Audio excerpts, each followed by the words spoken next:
Welcome to the Alain Elkann interviews, an unprecedented window into the minds of some of the most well-known and respected figures of the last 25 years.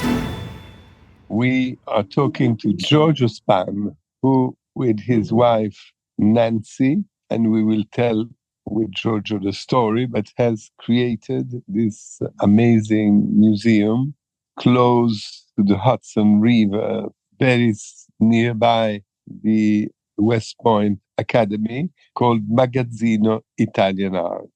But this is the achievement of a lifetime, because if I am not wrong, you started simply because you met and you both love art and you wanted to furnish your apartment in New York and to buy some modern art, especially Jean Dubuffet paintings. And that's the way you started together. Giorgio is Sardinian, Italian, but Sardinian, which is not exactly the same thing. And Nancy is a New Yorker. So, Giorgio, tell me a little bit about this, about your encounter with Nancy and what you did together. Well, one thing that Nancy and I have in common, as you rightfully said, is that we are both born in an island. I was born in the island of Sardinia, in the town of Iglesias, and Nancy, Olnick, my wife, she was born in the island of Manhattan, which is part of New York City. So we both born in two islands. They're not the same size, and they don't have the same population neither.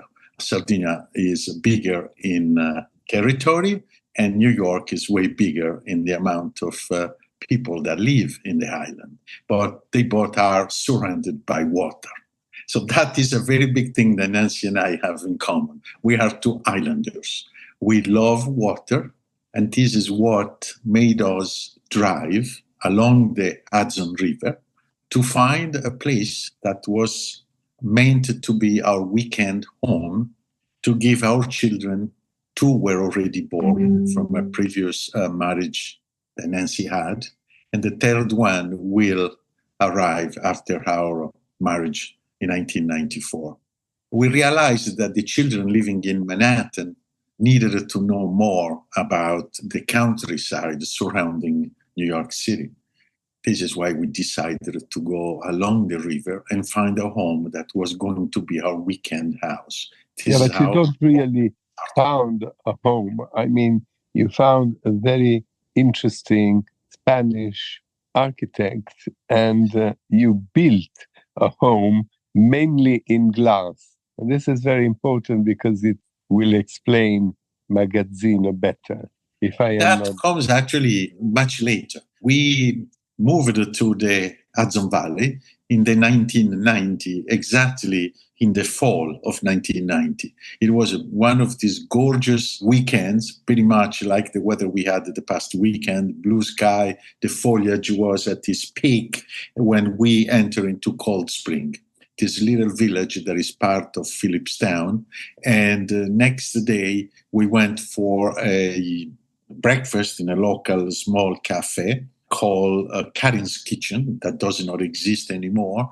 And we were served a wonderful cappuccino. The foliage was perfect, the cappuccino too. And we said, well, maybe we should look further. Maybe we have found the right community. And this is how we decided initially to rent a house, which we did for several times. And then we ended up buying a property that had a small log cabin, which eventually in 2004 was replaced by a house built by Alberto Campo Baeza, which is a Spanish architect that built what we today have, and that is known as the Olnick Spanu, Casa Olnick Spanu, which hosts some of our collection of Italian art, but especially the surrounding of the house hosts a program, an Italian artist residency program that Nancy and I started in 2004, and that until 2014, every year invited a young mid-career Italian artist to develop a site-specific artwork for our land that surrounds the home. So that is, in few words, what the Olnick Spanu house is. But you and Nancy, the house in New York, you were inspired also by Jean-Michel Franck, you collected the buffet, but then you started collecting Murano glass, just because Correct. you liked it here and there. I think you found it in Paris, and then you became very good friends with Massimo and Lella Vignelli, and from Venini to Scarpa, you started to put together an amazing collection. Am I wrong? And then this collection was shown when it became so important in Montreal. Right, that was the first, yes. The Musée des Arts Décoratifs. Correct. And that started a new venture, a new adventure in a way. You didn't think at the beginning to become such big collectors and so important in the Murano glass. Absolutely not. As a matter of fact, the first piece of glass that we purchased was an hourglass that Nancy had spotted while I was buying a catalog for the contemporary art sale at Sotheby's. At the time, the catalogs were the only source of information for a collector to participate to a sale. There was no internet or any other form of information. So while I was purchasing the catalog, Nancy started looking around and saw in one of the vitrines this beautiful hourglass. So she showed it to me and said, what do you think? It's very beautiful. And I said, I have no idea what it is. It must be something French. That is what the French did everything. So I said, probably this must be some French glass. And the person in charge from the Sotheby's sale in the back actually started telling her, no, this is not French. This is actually Italian. And it was made by Venini. Wow, Nancy said, I know Venini. Venini is a very prestigious Muranese glassmaker. And I said, oh, per l'amor del cielo. I said, Murano, for me, represented all these little souvenirs that people would buy while spending the weekend. And I remember very clearly my mother not having a big love for Murano glass and the little horses and the little small sculpture that usually the tourists, especially her sisters or other members of the family, would buy and give it to her as a gift. So for me, Murano was really not an artistic creation. It was more something that was made for the tourists. Thanks to Nancy, who is visionary, I have to say, we did a research. We found out that Venini was, in fact, a very prestigious glassmaker. And I went into a business trip down south in the Carolines. I believe I was away for 4 or 5 days.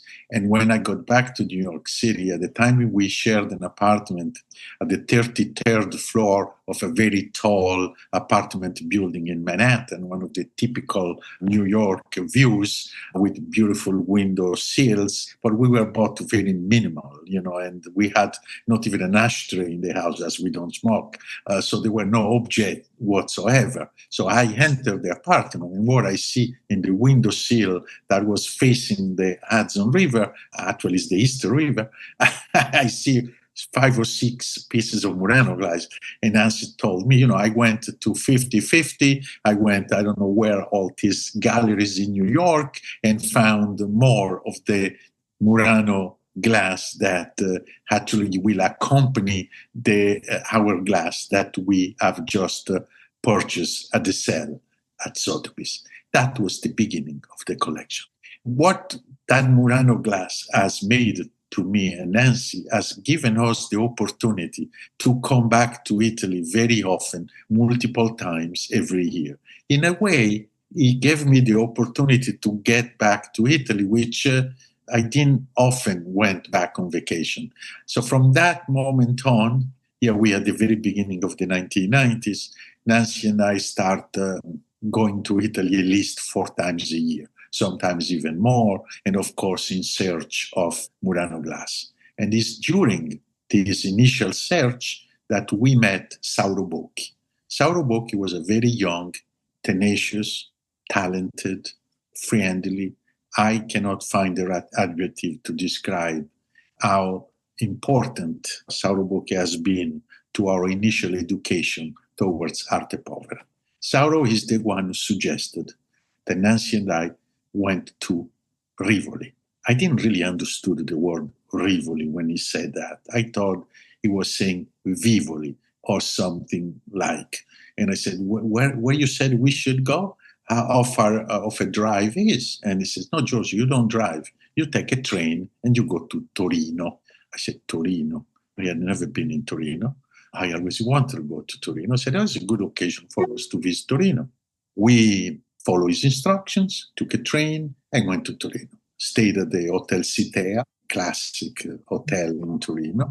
And from the Hotel Citea, we drove to Castello di Rivoli. I didn't even know that it was outside, actually. It was quite a drive. And we went to Castello di Rivoli, and there was an exhibition that had been curated by a Dutch curator, Rudy Fuchs. The exhibition was stunning. Every single piece that we saw was absolutely stunning. We were stunned. We said, wow, how come we know nothing about this movement? So we took a train. We drove back to Torino, took a train back. You didn't say that the movement was Arte Povera. It was all a Arte movement that was created in 1967 or something like that. It was endorsed by Germano Cellant. No, I mean... The reason why I have not mentioned yet is because at the time, in that very moment, when we first saw the work of the Arte Povera artists, we didn't know what Arte Povera was. We had no idea. We were sent there to see contemporary Italian art. That's why we were sent there. No Arte Povera was mentioned to us. The word Arte Povera yet was not communicated to us. This is why I was kind of like waiting to tell you when we went back. When we went back to Rome, Sauro, first question was, so who did you like? Who was the artist that you liked the most? We looked at him and said, we like them all. There is no one that we did not like. We like them all, each one of them. We love the exhibition. We love the artworks. And he said, well, you have just seen one of the most spectacular Arte Povera exhibition that was never ever done before, and is curated by Rudy Fuchs. And I said, well, Sauro, how can we get to know more? So Sauro shared with us several books. That is something that Nancy and I always do when we get interested in a particular piece of art or particular movement. We always buy publications and we study. We try to educate ourselves in something that we don't know. And this is what we did. Sauro lended us several books and also took us to a gallery run by one of the pioneers of the contemporary, at the time, Italian art, Mario Pieroni, who was running a small gallery in Rome. He was originally from Pescara, and we went to his gallery and purchased several pieces of art immediately. So the first pieces that we bought, they came from Galleria Mario Pieroni, and they were Mario Merz, Luciano Fabbro, Giulio Paolini, Gilberto Zorio, and few others. I don't remember exactly how many pieces was in the first lot, but there were 6 or 7 pieces. So pretty much we had almost the 12 artists that we had started collecting immediately after that. Shall I mention them? The artists are Anselmo, Boeti, Calzolari, Fabbro, Cunelli. Anselmo, Boeti, and Calzolari we bought in the second trip. They were not. No, but these are the 12 artists of Arte Povera. Yes. No? Yes, Cunelli, from Anselmo to Zorio. Mm-hmm. Mario and Marisa Merz, Paolini, Pascali, Penone, Pistoletto, and Zorio. These are the 12 apostoli. Magnifici 12. Noi li chiamiamo i Magnifici 12. Magnificent 12. Anselmo, Boetti, Calzolari, Fabbro, Cunellis, Mario Merz, Marisa Merz, Paolini, Pascali, Penone, Pistoletto, Zorio. Now, to this group, we have also added Piero Gilardi. Piero Gilardi was not in the original exhibition that we saw, but we have grown to love the work of Piero Gilardi. As a matter of fact, Magazzino hosted a wonderful exhibition of Piero Gilardi 2 years ago. For us, the Magnificent 12 are now 13. We have a 13th artist, Gilardi, that is part of the group. So slowly we have purchased each one of them, and we have started the collection of Arte Povera, just like this, knowing nothing and loving a lot. I have to say that the love to this group of artists was immediate, very strong, and we realized that how much need there was to display, to share, to bring this art to United States. Yes, there had been exhibitions, one organized by Guggenheim on Mario Merz, Galleria Christianstein, and Gladstone together in the 1980s, I believe around 1984-85. They had a gallery in Green Street. Angela Westwater, together with Sperone, displayed a lot of artwork in New York City. Marion Goodman is another gallery that has represented Paolini and Anselmo for many years. So and Pennone too, yes. And actually Pennone today is very well represented by Gagosian and is very well present in not only private but many public collections. Many exhibitions have been done on Pennone, including the wonderful one of his work at the Philadelphia Museum of Art. I mean, definitely there's been a lot done since. But in those years, very little was known about this group of people. And I remember telling my friends who were collectors of mostly American pop art or American art in general, they were all shocked. They all told us, oh, what are you collecting? What is that? Show us some work. And I have to say that we had not easy at the very beginning showing these artists and this art. I think Magazzino is what has made the step that has made Arte Povera better known today. But can I ask you a question? If in a very few words you have to define Arte Povera, is there a fil rouge between all these artists, the 13 artists? How would you define their work vis-a-vis what you just said, the pop art or the abstract art or the conceptual art? What it keeps them together is the fact that they all were very much socially engaged. All of them, some more and some less, very big ties with the Italian academies. Fabro, for example, was a teacher at Brera for many years. Pistoletto was one of the first to have international recognition thanks to an exhibition done by Ileana Sonnabend that had opened a gallery in Paris. So he was the very first artist of that group to be invited by a major gallery outside Italy to do an exhibition. And gradually all of them have had exhibitions, but always mostly outside Italy. And mostly the collectors of Arte Povera were always in Northern Europe, especially Switzerland and Germany. Germany, thanks to several galleries, one of which in Dusseldorf, that was a big, as a matter of fact, there is an exhibition as we speak today going on in Dusseldorf on Arte Povera. And it is very important to see how these artists, they all continued to work individually, even if they were part of a group. Each one of them expressed his own way of doing art. They were, yes, under, I would say, the jurisdiction of Germano Celant.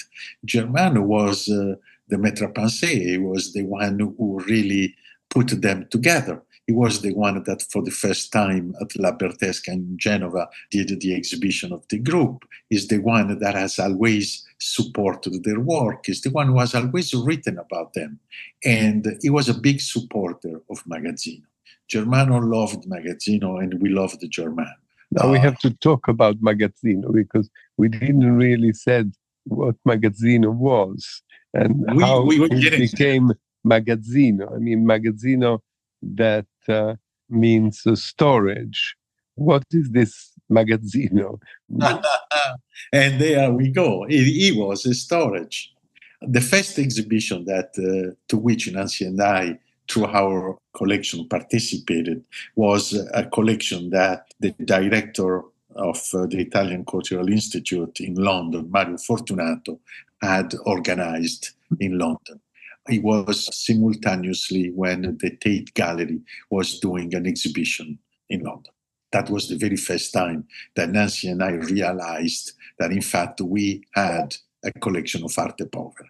As the time goes by, in the early years 2000, more and more, we felt the necessity to share this art with our friends in the same way we had done with the Murano glass through a series of museums in the United States, museums in Italy, Belgium, and also thanks to Le Stanze del Vetro, Fondazione Cini in Venice, that has exhibited many of our works of Murano glass in the multiple exhibitions that they have organized in the past 25 years. So the same thing we needed was necessary for Arte Povera. So we started thinking about building something ad hoc, something specifically designed by Alberto Campo Baeza, who was the architect that had designed our glass house in the original land where we had moved in the early 1990s in Garrison, New York. Garrison is a small village that is part of the municipality of Phillipstown. Phillipstown encompasses Cold Spring, the small village where Magazzino is located, Garrison, and another small village that is part of the municipality. Unfortunately, the project was not accepted because the area where we wanted a building, it was a residential, where the house is. So we said, why don't we find something industrial in the area? And we found a warehouse. A warehouse, thus the name Magazzino, because we needed a warehouse, not only to store the art, but simultaneously to show to our friends. As the Arte Povera artworks have tendency to be large in scale, we decided to look something appropriate. And appropriate was this L-shaped building that had been built in the late 1950s, which had several incarnations. First was meant to be a center to collect the food produced by the local farmers and distributed all around the area. That never happened. The first incarnation was actually a center for the bottling of milk that was distributed locally. And then the second activity was Cyberchron. Cyberchron was some sort of military facility building rugged computers for the US Army. They had stopped producing and the facility came available into the market. So the original idea was to give a coat of white paint, move in the art, and start showing it to our friends. Of course, it was not the type of project that I would have given to an established architect such as Alberto Campo Baeza, who at the time was one of the heads of the Royal School of Architecture in Madrid. But we thought about his assistant, who had assisted Alberto Campo Baeza in the building of our house in Garrison, New York. Miguel is not only an extremely talented architect, but he's also someone that wants to succeed, that wants to do something more than what he was doing at the time. So we gave the assignment to Miguel. The assignment initially was coat of white painting, rearrange the space, made it suitable to hang the Arte Povera. Miguel Quismondo, you mean? Yes, Miguel Quismondo is the name of the architect.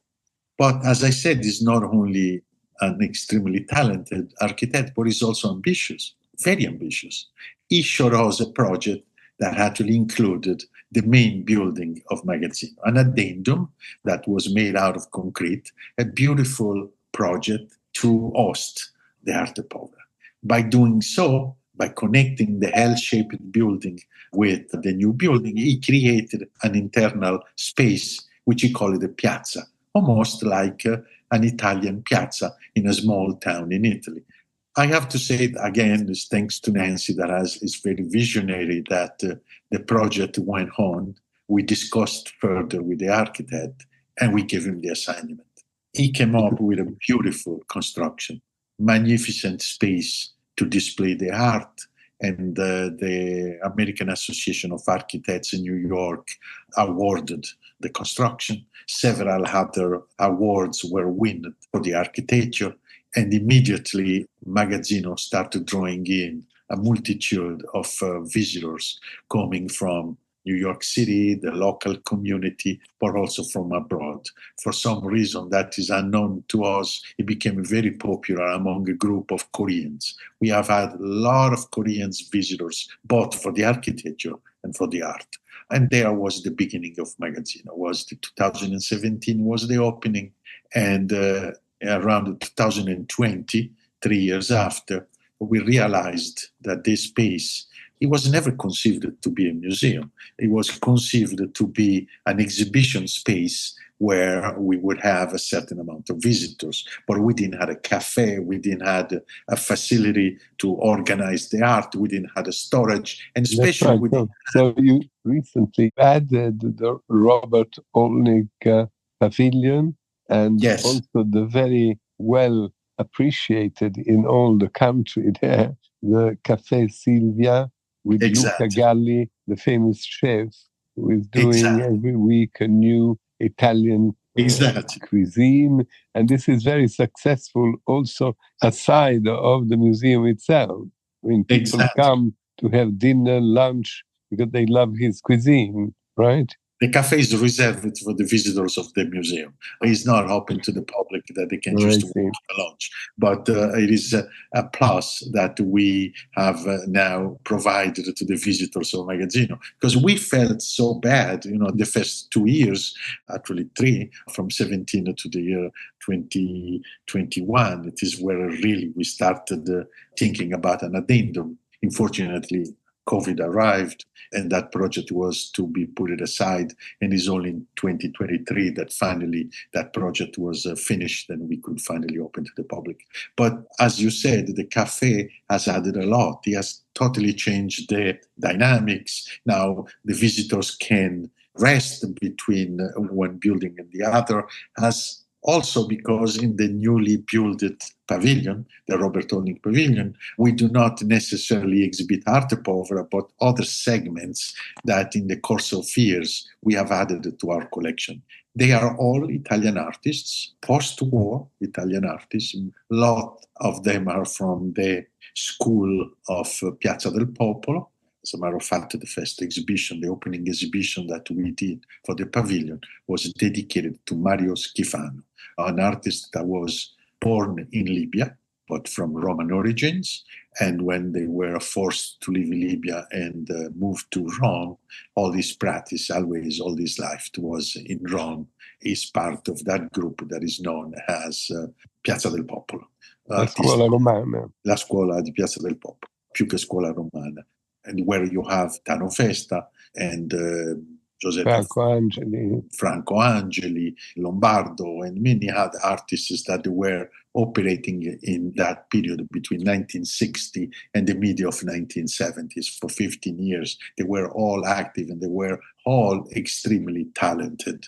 So we have collected much of that work that was made in those years, and now we are starting a program that will permit us to bring all these artists into the Robert Olnick Pavilion. Of course, the Arte Povera will remain. Magazzino will always and will never stop displaying the 13 heroes that we have in the group of Arte Povera. So the original main building will always remain il Museo dell'Arte Povera. For us, it is museo dedicato all'arte povera. But you still have 6,000 publications and archive material, which is more for studying. I mean, the people who come and research and study at Magazzino. That is another very important aspect of Magazzino. When Germano Celant passed away, we felt strongly the need to dedicate our research center and our library to himself. So the research center that today is led by Nicola Lucchi. Nicola Lucchi is the new director of education and research at Magazzino Italian Art, that operates out of the Germano Celant Research Center. All the library that hosts over 6,000 rare books dedicated to the history of the post-war Italian art, a lot of also documents and information related to the Italian artists that operated on the post-war to coming to the contemporary today are available to not only students and researchers, but also by appointment to anyone that wishes to enrich his knowledge of Italian art. So Magazzino now has really grown into a cultural hub where no longer we only represent a segment of the Olnick Spanu collection, but a place where you can come, learn, and educate yourself on cultural Italian life going from the post-war to our days. Tomorrow we're presenting a wonderful book on the work of Luciano Fabro, written by Margit Rowell. It will be presented tomorrow, and I'm very proud because this is the book that it went on for many years. And the work of Luciano Fabro for me is very, very important. And it's very important Magazzino continues to present not only art, but publications that will allow people to study and know more about Italian art of the post-war period. You created also a landscape around where you have Penone sculpture, where you have, I think, a Richard Long work, where you have Pistoletto symbol of Third Paradise. Yes. But you also have something which is a little different from art, or at least it's a different kind of art.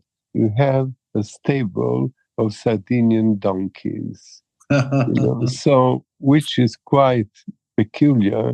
I do know that you are Sardinian, but how come you had this idea of placing a real stable with real donkeys in the middle of all that artwork and architecture?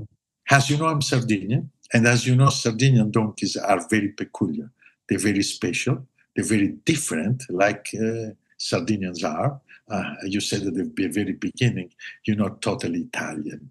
Well, in a way, you are right, Alain, because Sardinians are and will remain Sardinians. Many different invaders have tried to make us look like them, starting from the Phoenicians, the Romans, and the Spanish. Spain remained the master of Sardinia for close to 5 centuries. Last but not least, the Piemontese, the Savoia, the king of Italy was, before becoming king of Italy, was the king of Sardinia. And last but not least, the Republic of Italy. So Sardinia, even though he's a special region with a special status. Why does it have special donkeys? The donkeys. How different they are from the Greek donkeys or other countries? When I was a little boy, I used to see a lot of these donkeys in the nearby farms. My grandmother was a big fan of donkeys. And I remember very specifically a local farmer that would come in the village that we lived every single day with a small cart pulled by a donkey full of vegetables, full of fresh produce. So we didn't have fresh produce store in this small village known as Masua. Masua was a mine in the mining system of Iglesias. And I still remember this little donkey every day coming. And on the way back up, it was very hard for him to pull the cart. And I remember all the boys were called to help pushing his cart in exchange of a fruit of something that the owner of the business would reward us by helping. And we all loved the donkey. I particularly fell in love with the donkey. My grandmother had, as I said, big love for the donkeys. They were widely used in the farm. And at one point, when we decided to devote part of our property in Garrison to a farm, I had felt the obligation to have a Sardinian donkey to share with my daughter Stella, as I had the opportunity to have when I was a child, and I so much loved the donkeys that I said, let's put a donkey here. So I did a search and found out that some of these Sardinian donkeys, I want to also say very clearly that the donkeys in those years in Sardinia were under very strict protection because they were in the verge of extinction. So the island put a very strong protective laws that would not allow the export of Sardinian donkeys outside Sardinia.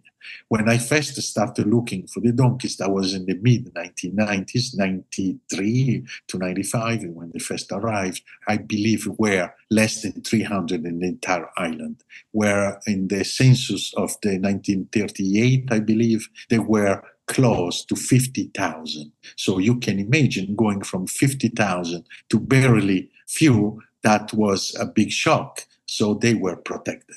But America is the land of opportunity. And there was the opportunity to find a donkey that a very wise gentleman had imported from Sardinia in 1936. He actually imported 18 of them and imported them in New England. I traced the family, I traced the place where they had been imported, and I asked them if they could sell me a pair. Initially, they opposed. They said, no, absolutely not. We don't sell our donkeys.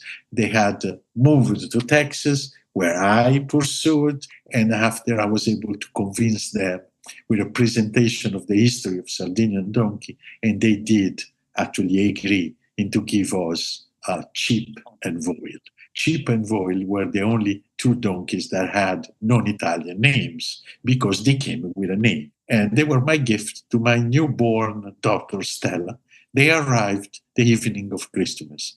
What a great Christmas gift that was. And they, since then, been part of our daily life. At one point, when we opened Magazzino, we had no intention to bring the donkeys to Magazzino. Some nearby neighborhoods start complaining that the donkeys rail a lot, made a lot of noise, impeding him to sleep at night or whatever. We were very disturbed by several letters that we received by this neighborhood, and we end up bringing the donkeys to Magazzino to protect them from the unfriendly neighborhood and also not to disturb the peacefulness of the neighborhood. So this is how they came to Magazzino. They came, and it was immediately a huge success. They become as famous as Arte Povera. We realized that not only they were loved, but people wanted to get involved more and more in their lives. So we start, every time there is a newborn, we ran not a contest, but a name search on the internet, and we ask our followers to give us an idea about the name. And we start naming them all with a D. They all have to have a D as in donkey. The last one, for some reason, he has some sort of Spanish name because his name is Don Quixote. So it is quite very creative. But the others are named Dante, Donatello, Donatella. How many days? Now we have 14. 2 are back in our original farm, the oldest one. So you need one more Arte Povera artist because you have only 13, so you need 14. No, we have 14 now. Yeah, we need another Arte Povera artist to name one. You know, it's interesting because no one ever actually tied. You're the first one that is actually very interesting to tie the artist of the Arte Povera with the donkeys. We have never done, obviously, but that is something that needs to be, in a way, investigated. Let's ask our followers on the social... Would be interested in an artist that didn't belong to Arte Povera, but was always close to Arte Povera artists called Salvo, who now is rather well known in Italy and has exhibitions everywhere. Oh, I remember Salvo very well. As a matter of fact, we have a work of Salvo in the collection. So we have 14. Oh, so to make the 14th being Salvo, why not? Salvo is already in the collection, and we have a beautiful work by him. It's an Italian flag that I forgot the year that he made that work, but it was in the period when he was sharing his studio with Alighiero Boetti. So he goes back to that period, probably. It is interesting, in order to somehow conclude the different links in your itinerary, right? You come from Sardinia Island, you meet a woman from Manhattan Island, you establish yourself in the countryside, beautiful countryside of Hudson River Valley, and then you mixed. You told before that Sardinia was under the kingdom, was the kingdom of Sardinia, but the kings were Piemontese. And the Arte Povera, I mean, many of the artists of Arte Povera are from Torino. And it all started there somehow. Absolutely.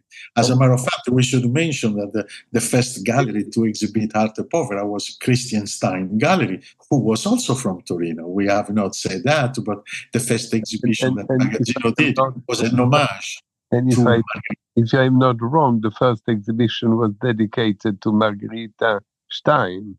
Correct. That is the first exhibition we did because we realized that a lot of the works that we had in the collection had been in the collection of Margherita Stein. So we didn't know that Christian Stein, the founder of Christian Stein Gallery, was actually named Margherita. For me, her name was Christian. I had no idea why she had a men's name. But then I realized that Christian was her husband and her name was Margherita. And her husband, Christian, never worked in the gallery. She just named the gallery after her husband, maybe seeking for better respect. As a woman, maybe she had felt that she would have less attention on her gallery. We don't know exactly. I never met Margherita Christian Stein, so I don't know the exact reason why she decided to name her gallery after her husband. But I know that the work that she did for the divulgation, the protection of the artists and the art related to Arte Povera was immensely. Without her, I don't know if they would have been able to be so well known. Lots of them, because most of them were represented by her. And to conclude this conversation, I would say that you did also another project, so that we say many of the things you do, which was to publish a book of photographs that you have commissioned on the building of Magazzino. Correct. That was the first commission that we did in 2011 when we started getting the ownership of the property. We got the keys the same day that we got the visit of Massimo Bartolini. Massimo Bartolini today is the artist that represents Italy at the Biennale in Venice. The Italian pavilion of the Biennale in Venice. And Massimo was at the time teaching at UPenn. So he called me and he said, Giorgio, could you please open your house? I would like to bring our students to visit your collection of Luciano Fabro. And I said, wow, why don't you go to the local museums in Philadelphia? He said, because they don't have Luciano Fabro in the collection. And I would like my students to come and see what you have and what Luciano Fabro represented for the history of Italian art. And I invited him to come over, and he came with a bus. He had like a huge bus with 44 of these between students and the faculty. And of course, the driveway of our property was too small to accommodate the bus. So the bus was invited to go and park in the parking lot of Magazzino. By doing so, we documented photographically the event. And some workers were already working dismantling the front part of the Magazzino. And that in some way gave me the idea of give an assignment to Marco Anelli, who is an incredible, talented photographer, to document the making of Magazzino, but also to document the people that have made the making of Magazzino. From the simplest of the gardener to the highest of the engineers and architects, everyone was photographed. And that was part of an exhibition that was initially presented in Cagliari, a Musei Civici di Cagliari, and recently for the opening of the Robert Olnick Pavilion, Magazzino Italian Art.